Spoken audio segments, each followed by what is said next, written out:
Good afternoon, everyone. So we're gonna go ahead and show y'all how to change a drive belt on a Bobcat skid steer. This is an S570. They're pretty much all identical.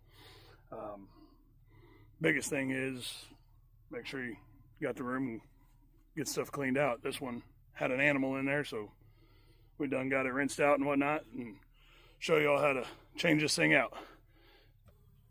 So first things first, the battery was right here. We got the battery pulled out. Took this bracket loose. It holds up by these two bolts up here, right here. And then take that cover off. There's a cover. It goes right there. Covers the pulley on the ass end, basically where the flywheel is. But take that cover off of there, and this piece right here is your tensioner. So basically it takes a half inch ratchet, and it's got a spring on it, so it's an auto tension for the most part, but it takes a half inch ratchet, and then there's a little bolt right up there, right there where my finger is. Take that loose, bring it all the way over to where it's in the loosest position, and then it's just a matter of wrapping the belt. There's a little pulley back there. You can kind of see the grooves back in there, and then there's that pulley, and then bring the tensioner back. So go ahead and get the belt in there.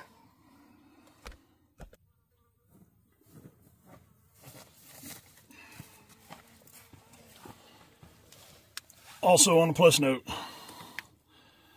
these are known to either be a 4-rib or a 3-rib. This one happens to be a 4-rib. But if you ever go to order one of these belts, make sure you know which one it is, because they will sell you a 3-rib. It'll fit, but it will not cover the 4th rib.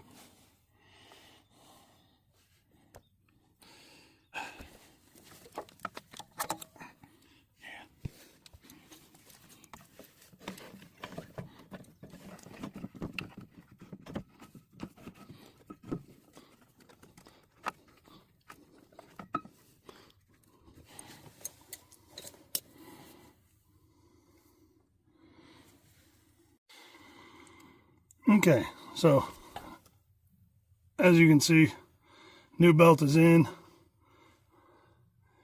goes back in there and whatnot. It's all routed.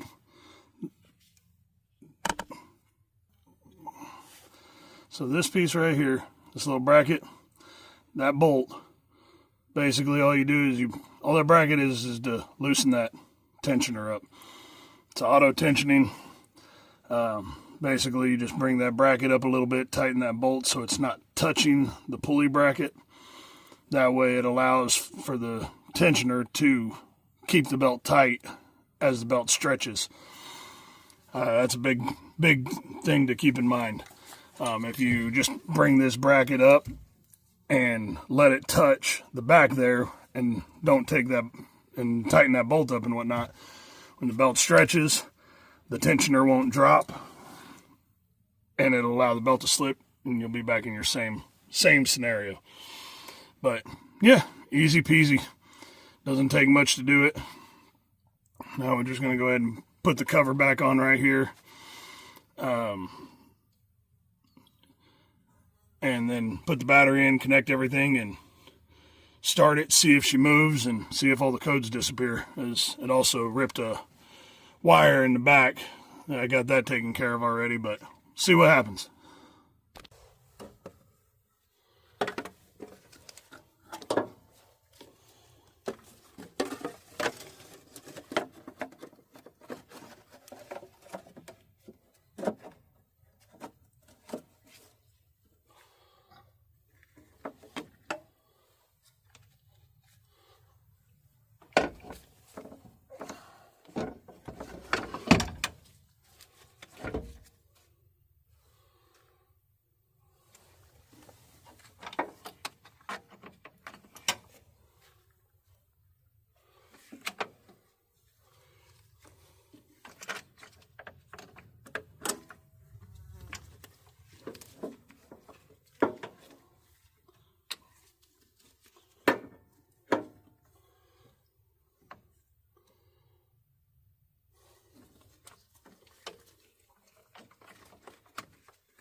All right, everyone. So now you see how to change that drive belt on here. As you can tell, if you're any kind of little bit of mechanically inclined and you've changed out serpentine belts on your vehicles, this one's pretty much identical.